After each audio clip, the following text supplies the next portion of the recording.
University admission প্রত্যাশী, welcome to my YouTube channel or Facebook page.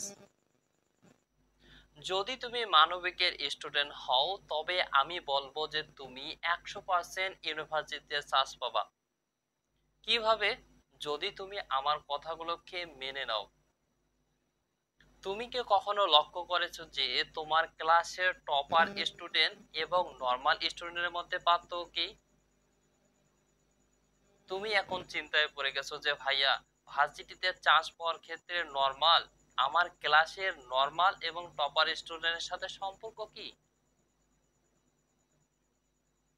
হয়তোবা তুমি এটা ভাবতেছো, তুমি ওটা লক্ষ্য করো নাই। হয়তোবা তুমি এটা লক্ষ্য করো নাই কারণ তুমি টপার ছিলা। তুমি টপার ছিলা।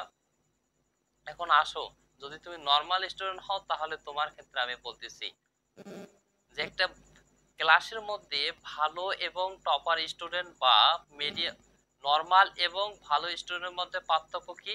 পার্থক্য হচ্ছে তুমি বাংলায় 98 পাও, সেও বাংলায় 98 পায়। তুমিও বাওবিতে 98 পাও, সেও বাওবিতে 98 পায়। তুমি সাধারণ জ্ঞানে 98 পাও, সেও সাধারণ জ্ঞানে 98 পায়। তাহলে ভাইয়া পার্থক্য কোথায়?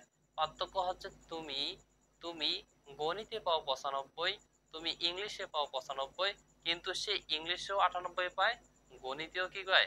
98 পায়। তো তোমার আর ওর মধ্যে ডিফারেন্স কোথায়?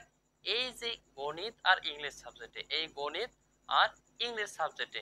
অনুরূপভাবে ভার্সিটির ক্ষেত্রেও দেখা যাচ্ছে যে তুমি একজন নর্মাল স্টুডেন্ট আর ও একজন ভালো স্টুডেন্ট। ও দেখা যাচ্ছে যে ও যত পাইছে জিকেতেও যত পাইছে, তুমিও জিকেতে তত পাইছো। দেখা যাচ্ছে যে ও বাংলাতে যত পাইছে, তুমিও বাংলাতে তত পাইছো। কিন্তু দেখা যাচ্ছে যে তুমি ইংলিশে ফেল করছো, তুমি ইংলিশে কি করছো? ফেল করছো, আর সে ইংলিশে পাস করছো। অথবা তোমার সে তুলনামূলকভাবে ইংলিশে বেশি মার্ক পাইছে। সেই ক্ষেত্রে দেখা যাবে যে পজিশনের ক্ষেত্রে অথবা কাটমার্কের ক্ষেত্রে তুমি তার থেকে অনেক দূরে আছো। অতএব এই ক্ষেত্রে তুমি আর ভার্সিটিতে চান্স পাবা না। সাধারণত আমি জিএসটি কে ফলো করে একটা পরিসংখ্যান দেখাবো বা আনুমানিক একটা পরিসংখ্যান দেখাবো। এই পরিসংখ্যানটা যদি তোমার মাথায় ঢোকে থাকে তাহলে আমি মনে করব, আর এই পরিসংখ্যান অনুপাতে যদি তুমি তোমার কর্মপ্রচেষ্টাকে, তুমি তোমার পড়ালেখাটাকে কন্টিনিউ করতে পারো, তার মানে আমি তোমাকে গ্যারান্টি দেবো যে তুমি 100% কি পাবা? ভার্সিটিতে চান্স পাবা। দেখো, একজন চান্স প্রাপ্ত স্টুডেন্ট আর একজন চান্স না পাওয়া ছাত্র, দুইজনকার মধ্যে পার্থক্যটা দেখো। তুমি একজন চান্স প্রাপ্ত স্টুডেন্ট, সে বাংলায় পাবে 24, একজন চান্স না পাওয়া স্টুডেন্ট সেও বাংলায় 24 পাবে, সেও বাংলায় 24 পাবে। চান্স প্রাপ্ত স্টুডেন্ট যে সাধারণ জ্ঞানে 20 পাবে, যে সাধারণ জ্ঞানে 20 পাবে। আবার একজন চান্স না পাওয়া স্টুডেন্ট সেও সাধারণ জ্ঞানে 20 পাবে। দেখো, এই দুটাতে সে যত মার্ক করে পাবে এবং এও কিন্তু তত মার্ক করেই পাবে। এখন পরবর্তী আছে ইংলিশ, পরবর্তীতে আছে ইংলিশ। একজন চান্স প্রাপ্ত স্টুডেন্ট ইংলিশে পাবে 15 মার্ক। কত মার্ক? 15 মার্ক।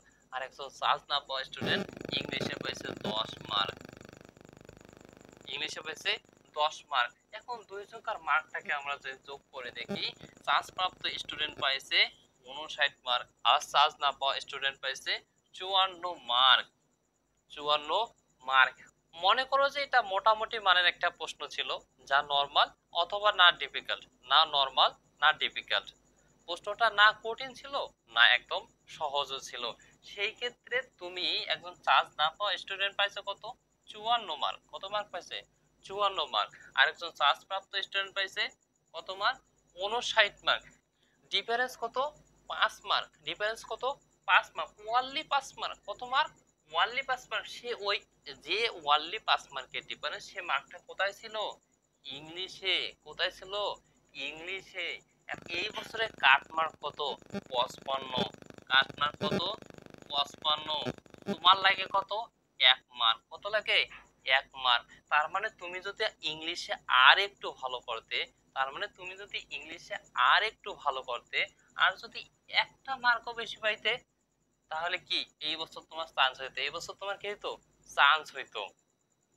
এখন ভাবতেছো যে না ভাইয়া আমি ইংলিশে কম পাইছি তো কি হয়েছে, আমি জিকেতে বেশি পাবো, আমি বাংলাতে বেশি পাবো, আমি জিকেতে বেশি পাবো অথবা বাংলাতে বেশি পাবো।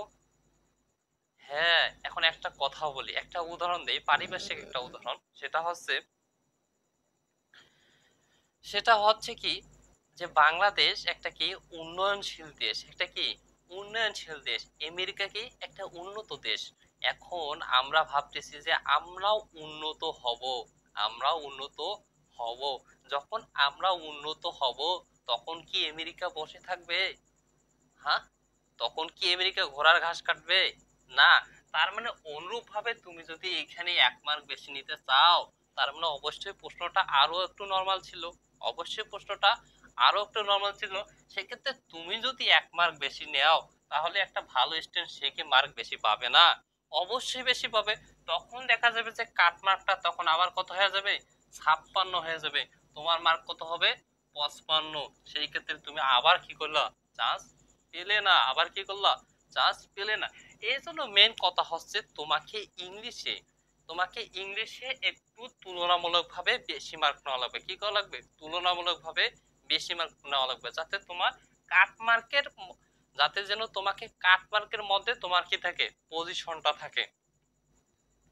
এই জন্য প্রিয় শিক্ষার্থী, আমি বলতে চাচ্ছি যে তুমি ইংলিশ আর জিকে তে দেখা যাবে যে সাধারণভাবে নর্মাল ভাবে একটা স্টুডেন্ট নর্মাল ভাবে যদি 35 মার্কের জিকে হয়, 35 মার্কের যদি বাংলা হয়, যদি 35 মার্কের বাংলা হয়, সে অবশ্যই সেখানে 24 পেতেই পারে। সে ফেলে দিয়ে সে যদি মিডিয়াম মানেরও প্রিপারেশন নেয় তবু সে কি পাবে? 24 মার্ক পাবে, অবশ্যই 24 মার্ক পাবে। এখন জিকেতে আসো। জিকেতে জিএসটি তে থাকে 30 মার্ক। এখন সে যদি একটা নর্মাল ভাবেও প্রিপারেশন নেয়, যদি মোটামুটি মানের একটা প্রিপারেশন নেয়, জিএসটি তে থাকে 30 মার্ক। সে যদি মোটামুটি মানের একটা প্রিপারেশন নেয়, সে জিএসটি তে অবশ্যই সাধারণ জ্ঞানে 20 মার্ক পেতেই পারে। এটা স্বাভাবিক ব্যাপার, সে অবশ্যই সাধারণ জ্ঞানে 20 মার্ক পাবে। আমি গ্যারান্টি দিচ্ছি, সাধারণ জ্ঞান বাংলাতে তুমি অনেক বেশি কমন পাবা, অনেক বেশি। এত বেশি কমন পাবা যে তোমার এক্সাইটেড হয়ে যাবে, যে তুমি ভাববা যে আমি মনে হয় এবার এবছর চান্স পাবো, এবছর চান্স পাবো। কিন্তু তুমি ধরা খাবা কখন? ইংলিশে। কখন ধরা খাবা? ইংলিশে। যখন ইংলিশ তোমার কাছে আসবে, মনে হচ্ছে যে পুরা পৃথিবীর পাহাড়, পৃথিবীতে যত পাহাড় আছে সব পাহাড়গুলো তোমার মাথার উপরে দেওয়া হয়েছে। কি হয়েছে? তোমার মাথার উপরে সব পাহাড়গুলো দেওয়া হয়েছে। এই কারণে তোমাকে এই পাহাড়গুলো যেন তোমার কাছে বোঝা স্বরূপ না হয়। কি না হয়? বোঝা স্বরূপ না হয়। এজন্য প্রতিদিন ডে বাই ডে আমি আমার ইউটিউব চ্যানেল এবং ফেসবুক পেজে কিভাবে তুমি তোমার ইংলিশকে ডেভেলপ করতে পারো, কিভাবে ভার্সিটির কোশ্চেনগুলোতে ইংলিশ যেন সহজেই সলিউশন করতে পারো, এই জন্য আমি প্রতিনিয়ত আমার লেকচারগুলো দিয়ে থাকবো। আজকে আমার লেকচার নাম্বার হচ্ছে 7। তার মানে অলরেডি আমি 6টা লেকচার দিয়ে ফেলেছি, অলরেডি আমি 6টা লেকচার দিয়ে ফেলেছি, এবং পরবর্তীতে আমি আমার লেকচারগুলোকে ধারাবাহিকভাবে দিতে থাকবো। এই লেকচারগুলো, এবং তুমি যদি প্রতিনিয়ত পড়ালেখা করো, ইংলিশের উপর একটা যদি গুরুত্ব আরোপ করো, আমি আশাবাদী যে তুমি যদি ইংলিশে পাস করতে পারো, তুমি যদি ইংলিশে পাস করতে পারো, আর যদি ভাল আর যদি তোমার স্বপ্ন আর যদি তোমার স্বপ্ন কোনো ভার্সিটি হয়, হোক সেটা জিএসটি অথবা ঢাবি অথবা চবি অথবা চাবি, তাহলে আমি গ্যারান্টি দিতে পারি, যদি তুমি ইংলিশে পাস করতে পারো, তুমি একজন মানবিকের স্টুডেন্ট হয়ে যদি ইংলিশে পাস করতে পারো, অবশ্যই অবশ্যই অবশ্যই তুমি ভার্সিটিতে চান্স পাবা। এই জন্য আমি আজকে আমার লেকচারের 7 নাম্বার লেকচারে আলোচনা করব ডিটারমিনারের ব্যবহার। ডিটারমিনারের ব্যবহার। পূর্ববর্তী লেকচারে আমি ডিটারমিনার কি, কাকে বলে, কত প্রকার এবং ডিটারমিনার গুলো কি কি, সেগুলো সম্পর্কে আমি বিস্তারিত আলোচনা করেছিলাম। এবার আমি আজকের লেকচারে ডিটারমিনারের ব্যবহারগুলো খুব সুন্দরভাবে আলোচনা করার চেষ্টা করব, এবং আমি আশা করব যদি তুমি এই লেকচারগুলোকে নিতে পারো, পরবর্তীতে তোমার জন্য সব ক্লাসগুলো আরো সহজ হওয়ার পসিবিলিটি থেকে যাবে।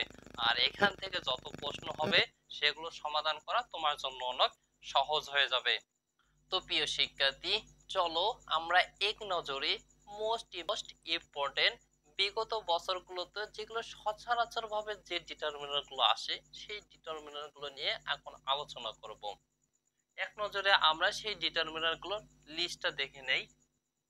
সেগুলো হচ্ছে much, much, many, a little, little, the little, a lot of, lots of, few, a few, the few, less, is, every, a and the article। যদিও আমি আজকের লেকচারে আর্টিকেল নিয়ে আলোচনা করব না, পরবর্তীতে কোনো এক লেকচারে আর্টিকেল নিয়ে আলোচনা করব। তবে এইগুলো হচ্ছে পূর্ববর্তীগুলো হচ্ছে মোস্ট ইম্পর্টেন্ট। পূর্ববর্তীগুলো কি মোস্ট ইম্পর্টেন্ট, যেগুলো থেকে প্রতি বছর কোনো না কোনো ইউনিভার্সিটিতে প্রশ্ন হয়ে থাকে। তো চলো কথা না বাড়িয়ে আমরা সরাসরি এখন এগুলোর ব্যবহার দেখি। প্রথমে আলোচনা করব মাছ এবং মেনি নিয়ে। মাছ এবং মেনি দুটোরই অর্থ হচ্ছে বেশি বা খুব, বেশি বা খুব। এখন দেখবো যে যেহেতু দুটোর অর্থই একই, বেশি বা খুব, এটা কখন কোনটা ব্যবহার করা হয়। কাউন্টেবল নাউন এর পূর্বে মেনি এবং আনকাউন্টেবল নাউন এর পূর্বে মাস ব্যবহার করা হয় বা মাস বসে। যে ভাইয়া আমরা তো কাউন্টেবল নাউন এবং আনকাউন্টেবল নাউন সম্পর্কে ভালোভাবে জানি না, তাহলে তাদেরকে বলবো এই ভিডিওটা এখানে স্টপ করে দাও। স্টপ করে দিয়ে পূর্ববর্তী লেকচারে দেখো যে যেখানে আমি কাউন্টেবল এবং আনকাউন্টেবল নাউন সম্পর্কে বিস্তারিত আলোচনা করেছি। এখন আমরা কিছু এক্সাম্পল দেখবো যেটার দ্বারা আমরা ক্লিয়ার হয়ে যাব যে কখন মেনি এবং কখন মাস বসাবো। প্রথম এক্সাম্পলটা হচ্ছে যে ড্যাশ পিপল ওয়্যার অ্যারেস্টেড। শূন্য স্থানটার পরে দেখো পিপল দেওয়া আছে। পিপল মানে জনগণ বা জনসংখ্যা, যেটাকে আমরা গণনা করতে পারি। তার মানে এটা হচ্ছে কি কাউন্টেবল। এটা কি কাউন্টেবল। পরবর্তীটা দেখো দেওয়া আছে I don't have time. Time হচ্ছে আনকাউন্টেবল। টাইমকে আমরা গণনা করি না। টাইমকে আমরা কি করি না, গণনা। টাইম হচ্ছে আনকাউন্টেবল, যেটাকে গণনা করা যায় না।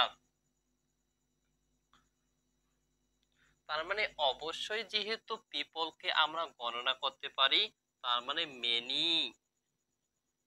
Many people were arrested.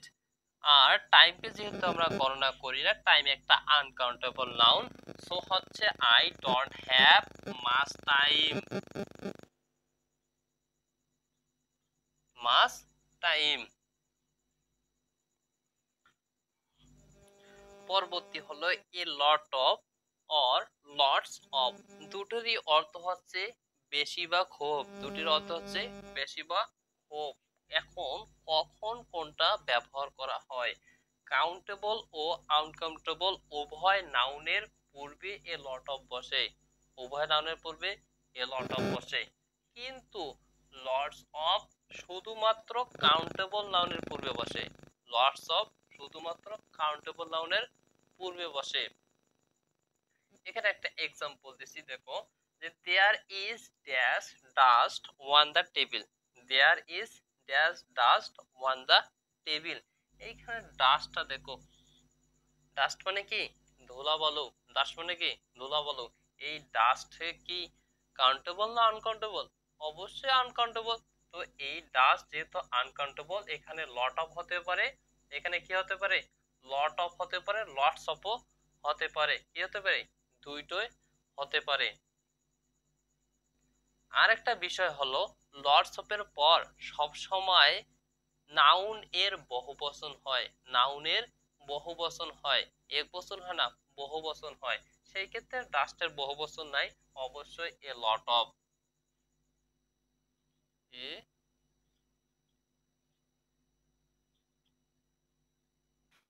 এখন প্রশ্ন হলো ভাইয়া পূর্বে দেখলাম যে ম্যাজ বা মেনি, দেখলাম যে মাস বা মেনি দুইটারও অর্থ খুব বেশি, কিন্তু আবার দেখতেছি লট অফ বা লটস অফ এরও অর্থ হচ্ছে বেশি বা খুব।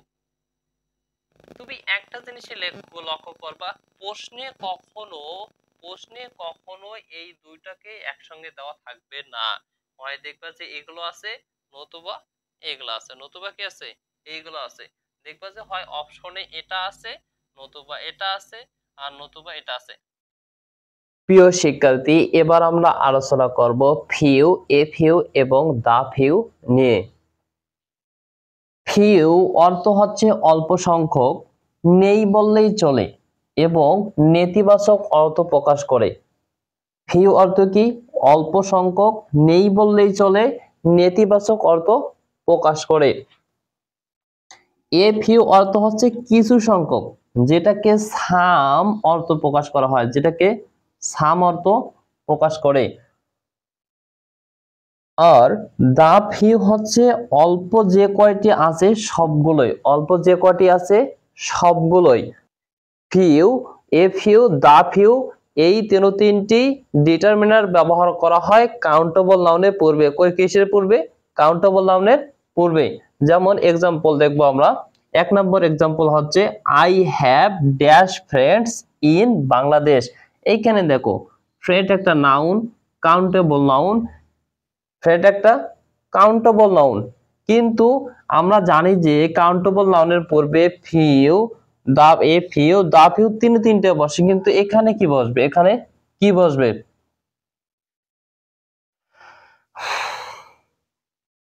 একটা জিনিস লক্ষ্য করো, সেটা হচ্ছে যে I have friends, I have dash friends in Bangladesh. বাংলাদেশে, মনে করো একটা দেশের ভিতরে বা আমাদের দেশের ভিতরে একটা মানুষের তো অবশ্যই কিছু না কিছু সংখ্যক ফ্রেন্ড থাকতেই পারে, অবশ্যই আছে। এমন কেউ কে আছে যে যার ফ্রেন্ড নাই? তো অবশ্যই প্রত্যেকটা ব্যক্তির কিছু না কিছু সংখ্যক ফ্রেন্ড আছে। তার মানে এখানে কি হবে? A few, a few. 2 নম্বর এক্সাম্পল হচ্ছে I have dash friend in here, I have dash friend in hair.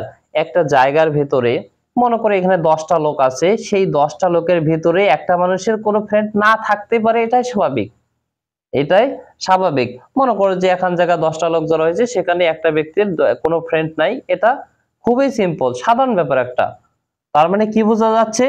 যে নেই বললেই চলে, নেই বললেই চলে, নেই বললেই চলে বা নেতিবাচক অর্থ প্রকাশ করে। তার মানে কি বোঝা যাচ্ছে? নেই বললেই চলে, সেক্ষেত্রে আমরা কি ব্যবহার করি? ফিউ। কি ব্যবহার করি? ফিউ। তার মানে হচ্ছে I have few, few friend in here. 3 নম্বর এক্সাম্পল দেখো, I have dash box which he had. একটু অর্থের দিকে যদি তুমি লক্ষ্য রাখো, সেটা হচ্ছে যে আই রিড, আমি পড়েছিলাম, বুকস, আমি বই পড়েছিলাম, হুইচ হি হ্যাড,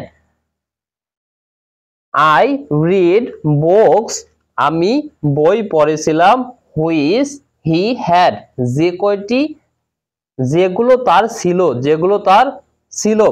তার মানে হচ্ছে একটা ব্যক্তির বই ছিল যে কয়টি, তার আমি সব কয়টি পড়েছি, তার আমি সব কয়টি পড়েছি। তার মানে সব কয়টি, অল্প যে কয়টি আছে সব কয়টি বোঝাতে কি ব্যবহার করা হয়? কি ব্যবহার করা হয়? দা ফিউ, দা ফিউ। আর একটা বিষয় তুমি লক্ষ্য করো, সেটা হচ্ছে দেখো এখানে নাউনের প্লুরাল আছে, কি আছে? নাউনের প্লুরাল আছে, আর এখানেও নাউনের প্লুরাল আছে, কিন্তু এখানে সিঙ্গুলার আছে। তার মানে নেই বললেই চলে যেখানে বোঝাচ্ছে, অবশ্যই সেখানে নাউনটার কি থাকবে? সিঙ্গুলার ফর্ম থাকবে। আর যেখানে ফিউ, এ ফিউ এবং দা ফিউ বসবে, সেখানে অবশ্যই নাউনের প্লুরাল হবে। এবার আলোচনা করব little, a little, the little নিয়ে। লিটল অল্প সংখ্যক, নেই বললেই চলে এবং নেতিবাচক অর্থ প্রকাশে ব্যবহৃত হয়। এ লিটল সামান্য পরিমাণ অর্থ প্রকাশে, এ লিটল সামান্য পরিমাণ অর্থ প্রকাশে। দা লিটল সামান্য যা আছে তার সবটুকু, সামান্য যা আছে তার সবটুকু।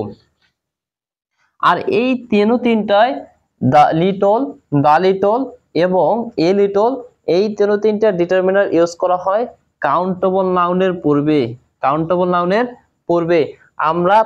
আমরা একটু আগে দেখলাম a few, few, the few use করা হয় কাউন্টেবল নাউনের পূর্বে, কিন্তু little, a little, the little এগুলো ইউজ করা হয় আনকাউন্টেবল নাউনের পূর্বে। পার্থক্য কি? শুধু কাউন্টেবল আর আনকাউন্টেবল নাউনের পূর্বে।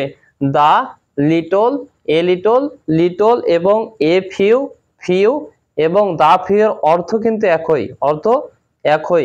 শুধুমাত্র পার্থক্য কি? পার্থক্য হচ্ছে এগুলো আনকাউন্টেবল নাউনের পূর্বে ইউজ করা হয় আর ওইগুলো কাউন্টেবল নাউনের পূর্বে। এখন আমরা লিটল, এ লিটল এবং দা লিটলের দুই একটা উদাহরণ দেখব। যেমন হচ্ছে I still have dash money in my pocket. এখানে অর্থের প্রতি একটু লক্ষ্য রাখো।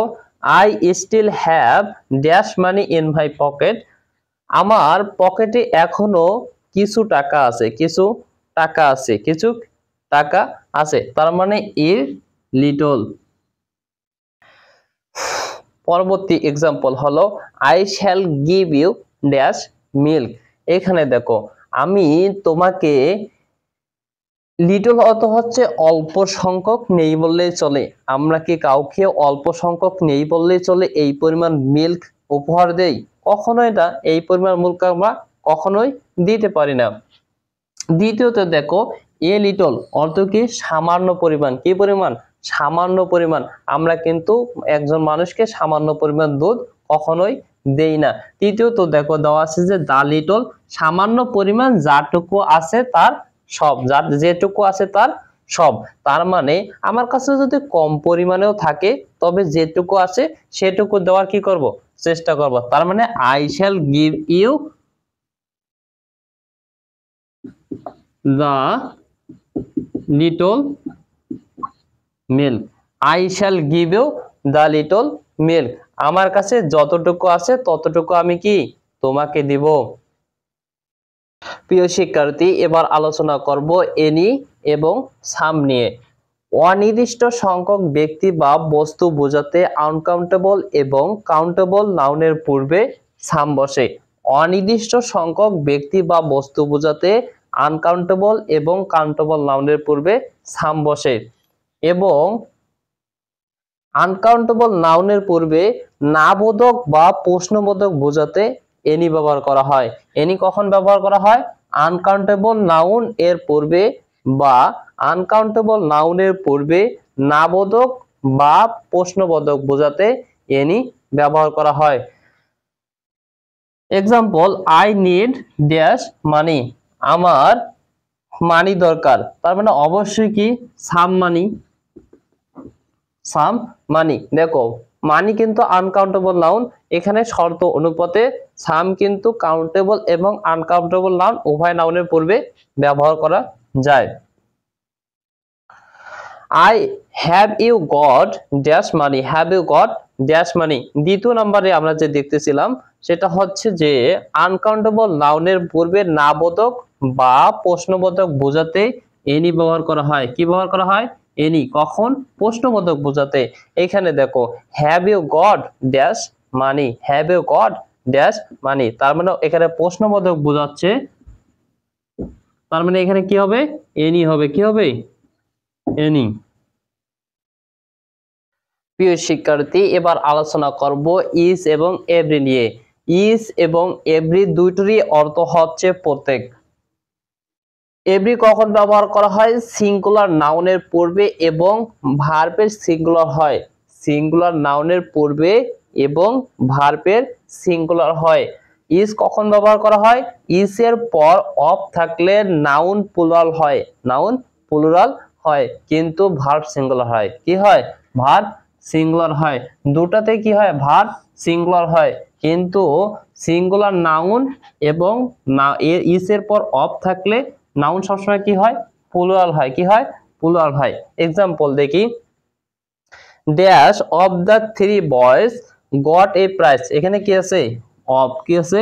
অফ। তার মানে কোনো কথা নাই, এখানে কি বসবে? ইজ। দুই নম্বর অপশন দেখো, দুই নম্বর এক্সাম্পল হচ্ছে dash boy got a prize, dash boy got a prize. এখানে দেখো নাউনের সিঙ্গুলার আছে এবং ভার্ব কি হয়েছে? সিঙ্গুলার হয়েছে, তার মানে এখানে কি হবে? এভরি। এভরি। আর উপরে এক্সাম্পলটাতে দেখো অফ, অফের পর নাউনটা কি হয়েছে প্লুরাল এবং ভার্বটা সিঙ্গুলার, ভার্বটা কি সিঙ্গুলার।